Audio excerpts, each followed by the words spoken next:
कृष्णं वन्दे मन्तभाषधरं दिव्यार्भकाकृतिं शिखाबन्धत्रयोपेतं भैष्मी मध्वकराञ्चितं राघव राघव राक्षसशत्रु मारुतिवल्लभ जानकीकान्त नमस्ते प्राणेश प्रणतविभवायावनिमगाः नमः स्वामिन् रामप्रियतमा हनुमन् गुरुगुण नमस्तभ्यं भीम प्रबलतम कृष्णेष्ट भगवन् नमः श्रीमन्मध्वा प्रदेश सुदृशन्नो जय जय मुकोऽपि यत्प्रसादेन मुकुन्द शयनायते राजराजायते रिक्ताः राघवेन्द्रं तमाश्रये ब्रह्मचर्य हरिप्रीति स्वेद्यावादशालिनाः इष्टदान् कष्टहर्त्रेन्नः विद्यामान्यान् मुनीन् नमः ಸಮಸ್ತ ಗುರುಭ್ಯೋ ನಮಃ. ಒಂದೆರಡು ಮಾತು ಹರಿಕಥಾಮೃತ ಸಾರದ ವಿಭೂತಿ ಸಂಧಿಯ ಬಗ್ಗೆ. ವಿಭೂತಿ ಸಂಧಿಯಲ್ಲಿ ದೇವರು ಭಗವದ್ಗೀತೆಯಲ್ಲಿ ಶ್ರೀಮದ್ ಭಾಗವತದಲ್ಲಿ ಹೇಳಿದ ವಿಭೂತಿಗಳನ್ನು ಸಂಗ್ರಹ ಮಾಡಿ ದಾಸವರೇಣ್ಯರು ವಿಭೂತಿ ಅಧ್ಯಾಯದಲ್ಲಿ ವಿವರಿಸಿದ್ದಾರೆ. 10 ವಿಭೂತಿಗಳು ಅದನ್ನು ನಮ್ಮ ಮನಸ್ಸಲ್ಲಿ ಪರಿಯಚ್ಚು ಮೂಡಿಸಿದ್ದಾರೆ. ಅಷ್ಟು ವಿಭೂತಿ ರೂಪಗಳನ್ನು ಕೂಡ ಸಂಗ್ರಹ ಮಾಡಿ ನಮ್ಮ ಮುಂದೆ ಪ್ರಸ್ತುತಪಡಿಸಿದ್ದಾರೆ. ಇದು ಒಬ್ಬ ಜ್ಞಾನಿಯ ಸಾಮರ್ಥ್ಯ, ಅವರ ಅಧ್ಯಯನದ ಕ್ರಮ. ಈ ವಿಭೂತಿ ಅಧ್ಯಾಯದಲ್ಲಿ ನಾವು ನೋಡಬೇಕಾದ್ದು ಸಜಾತೀಯ, ವಿಜಾತೀಯ, ಖಂಡ, ಅಖಂಡ, ಆಹಿತ, ಈ 5 ವಿಭೂತಿಗಳನ್ನು ನೋಡಬೇಕು. 5 ವಿಭೂತಿ ರೂಪಗಳನ್ನು ನೋಡಿದ್ದೇವೆ. 5 ವಿಭೂತಿ ರೂಪಗಳನ್ನು ನಾವು ನೋಡಬೇಕಾದ್ದು. ವಿಭೂತಿಯಲ್ಲಿ ಸಜಾತೀಯ, ವಿಜಾತೀಯ ಅಂತ ನಮ್ಮ ದೇವರೇ ವಿಭೂತಿ ಅಧ್ಯಾಯದಲ್ಲಿ ಹೇಳಿದ್ದಾನೆ. ಸಜಾತೀಯ ವಿಭೂತಿಗಳನ್ನು ಹೇಳಿದ್ದಾನೆ. ಇಂದ್ರನಲ್ಲಿ ಭಗವಂತನ ವಿಭೂತಿ ರೂಪ ಇದೆ. ಇಂದ್ರ ಅಂದ್ರೆ 3 ಲೋಕವನ್ನು ಪಾಲನೆ ಮಾಡತಕ್ಕಂತಹ ಒಂದು ಶಕ್ತಿ. 3 ಲೋಕ ಅಲ್ಲ, ನಮ್ಮ ದೇಶವನ್ನೇ ಒಬ್ಬ ಆಳಿದ ಅಂತಾದ್ರೆ, ಚೆನ್ನಾಗಿ ಆಳಿದ ಅಂತಂದ್ರೆ, ಕೊರೋನಾದಂತ ಪ್ರಸಂಗದಲ್ಲಿಯೂ ಕೂಡ ಬೇರೆ ಶ್ರೀಮಂತ ದೇಶಗಳಿಗೆ ಕೊರೋನಾ ಬಾಧಿಸಿದ್ರು ನಮ್ಮ ಭಾರತಕ್ಕೆ ಬಾಧಿಸಲಿಲ್ಲ ಅಂತ ಮಾಡಿದ ಒಬ್ಬ ನಾಯಕನನ್ನು ನಾವು ಎಷ್ಟು ಹೊಗಳ್ತೇವೆ. ಯಾಕೆಂದ್ರೆ ನಮ್ಮ ಭಾರತ ದೇಶಕ್ಕೆ ತುಂಬಾ ಮಾಡಿದ್ದಾರೆ. ಭಾರತ ದೇಶ ಮಾತ್ರ ಅಲ್ಲ, 3 ಲೋಕವನ್ನು ಆಳ್ತಾನೆ ಅಂತಂದ್ರೆ ಅದು ಎಷ್ಟು ದೊಡ್ಡ ಪದವಿ. ಅದು ಇಂದ್ರ. ಆ ಇಂದ್ರ ಪದವಿಯನ್ನು ಪುರಂದರನಿಗೆ ನೀಡಿದ್ದಾನೆ. ಅದು ಭಗವಂತ ಮಾಡಿದ ದೊಡ್ಡ ಅನುಗ್ರಹ. ಆ ಇಂದ್ರನ ಪದವಿ ದೊಡ್ಡ ಪದವಿ. ಇಂದ್ರ ಹೇಳಿದ ಹಾಗೆ ಕೇಳಬೇಕು.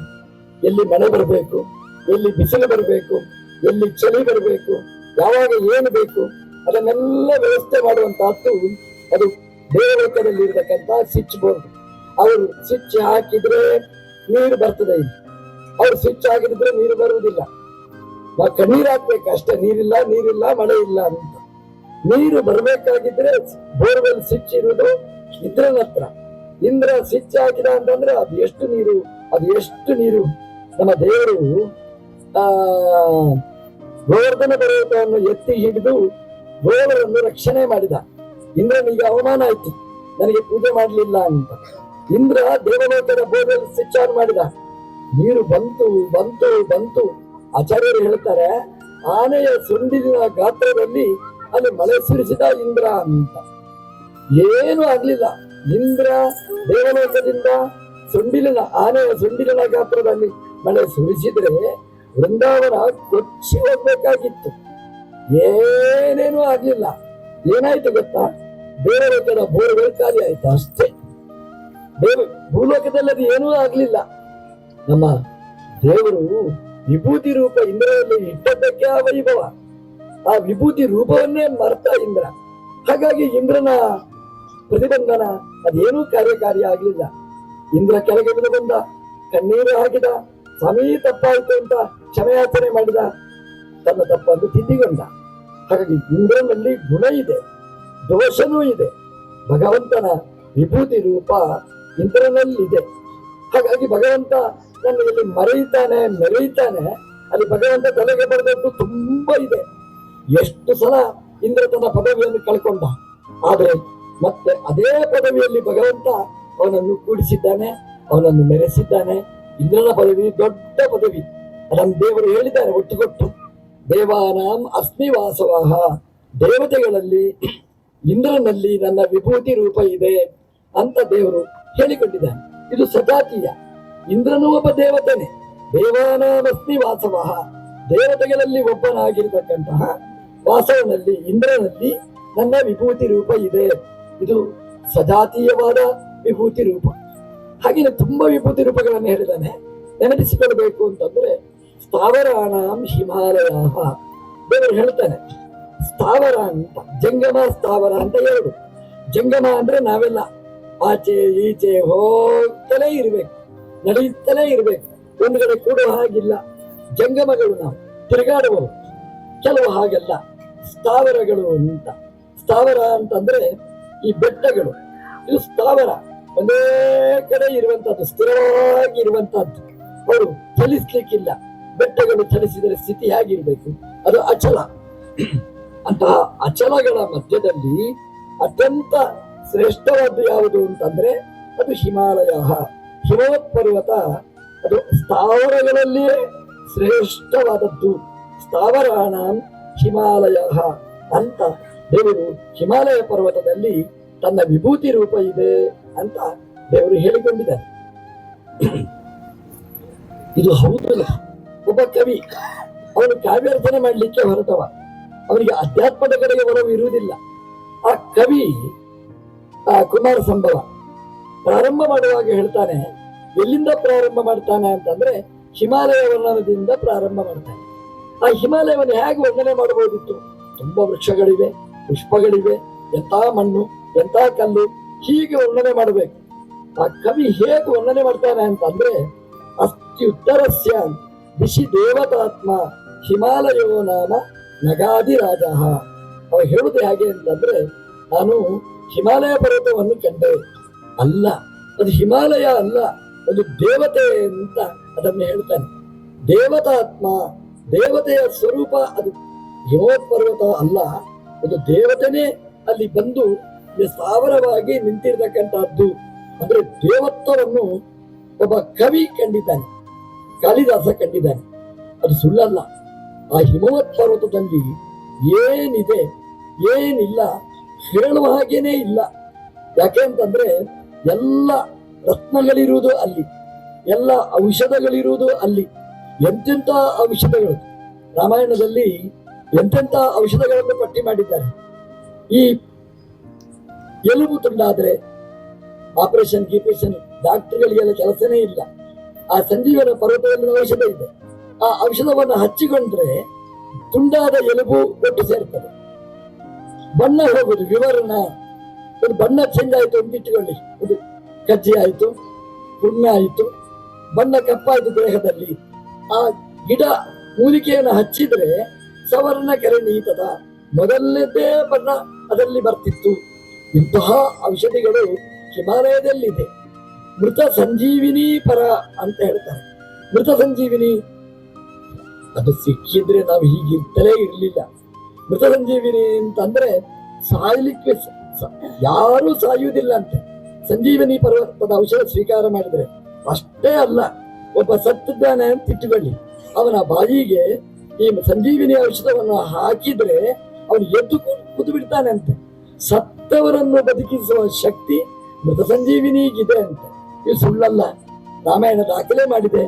ಸತ್ತಂತಹ ಕಪಿಗಳನ್ನು ಸಂಜೀವಿನಿ ಔಷಧವನ್ನು ಹನುಮಂತ ದೇವರ ಮೂಲಕ ತರಿಸಿ ಅವರ ಬಾಯಿಗೆ ಹಾಕಿಸಿ ಅವರನ್ನು ಬದುಕಿಸಿದ್ದಾನೆ. ಮೃತ ಸಂಜೀವಿನಿ ಪರ, ಸತ್ತವರನ್ನು ಬದುಕಿಸುವಂತಹ ಔಷಧಿಗಳು ಅದೆಲ್ಲ ಹಿಮವತ್ ಪರ್ವತದಲ್ಲಿದೆ. ಹಿಮವತ್ ಪರ್ವತದಲ್ಲಿ ಏನಿಲ್ಲ ಎಲ್ಲವೂ ಇದೆ.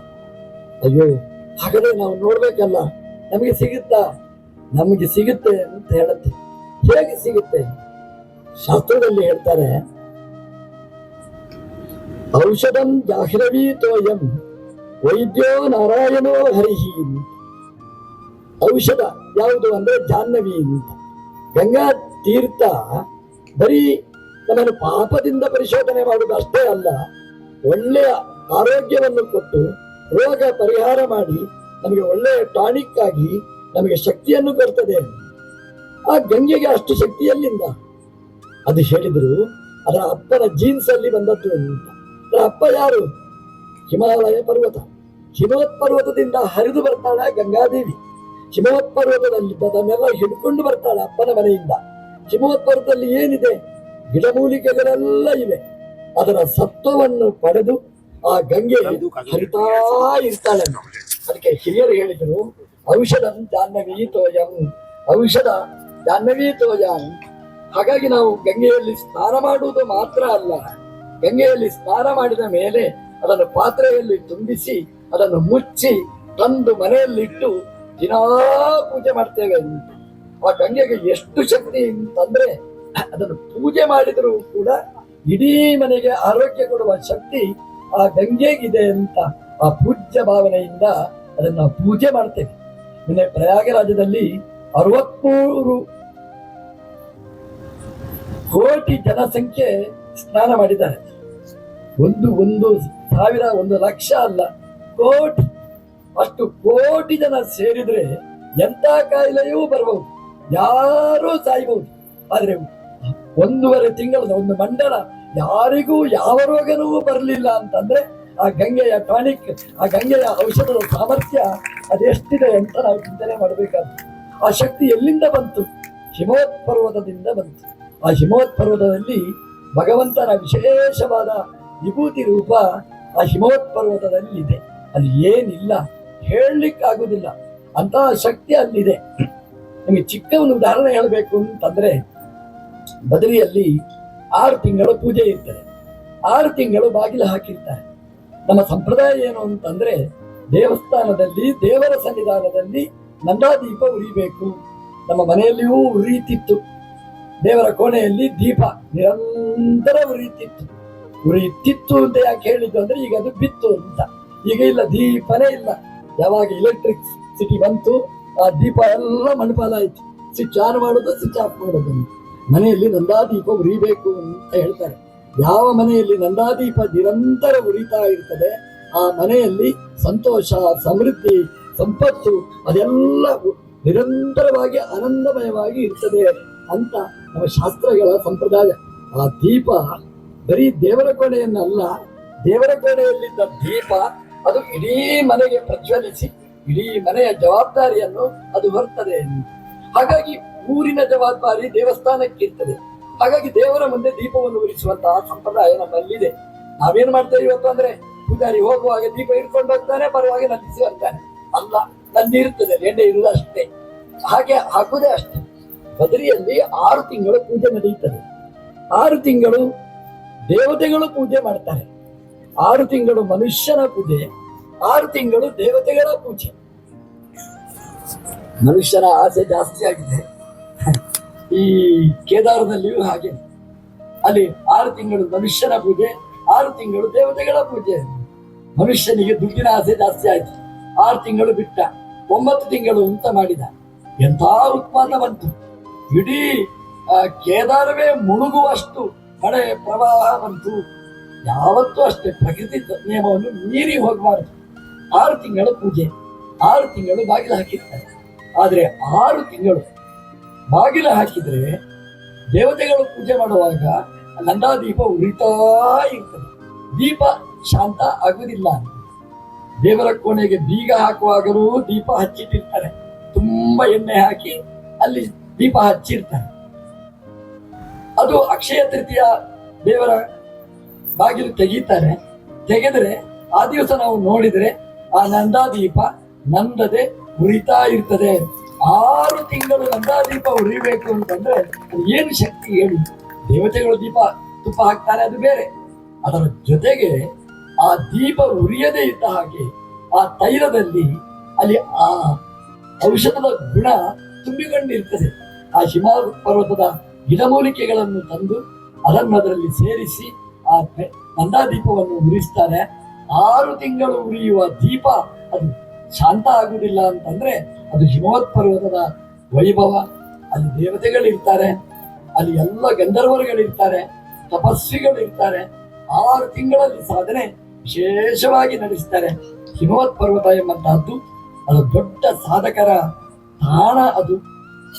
ಅಲ್ಲಿ ವಿಶೇಷವಾದ ಸಾಧನೆ ಅಲ್ಲಿ ನಡೀತಾ ಇರ್ತದೆ. ಅದನ್ನೇ ನಮ್ಮ ದೇವರು ಸ್ಥಾವರಾಣ ಹಿಮಾಲಯ, ಸ್ಥಾವರದಲ್ಲಿ ಹಿಮಾಲಯದಲ್ಲಿ ನನ್ನ ವಿಭೂತಿ ರೂಪ ಅಲ್ಲಿದೆ ಅಂತ ಭಗವಂತ ಉಲ್ಲೇಖ ಮಾಡ್ತಾನೆ.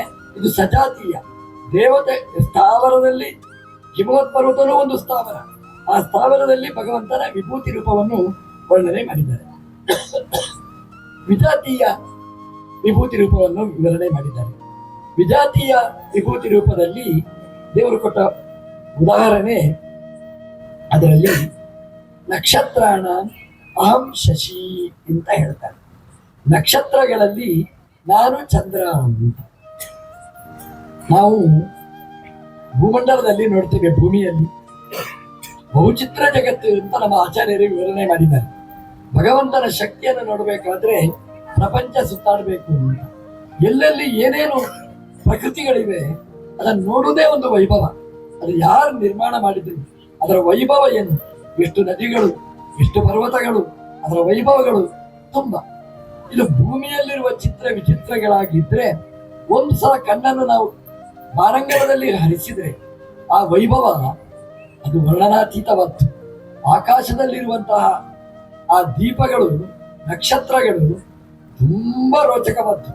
ಇವತ್ತು ಈ ವಿದ್ಯುತ್ ದ್ವೀಪದ ಮುಂದೆ, ಹೈಮಾಸ್ಟ್ ಲೈಟ್ ನ ಮುಂದೆ ನಕ್ಷತ್ರಗಳು ಕಾಣದೇ ಇರಬಹುದು ನಮ್ಮ ಕಣ್ಣಿಗೆ.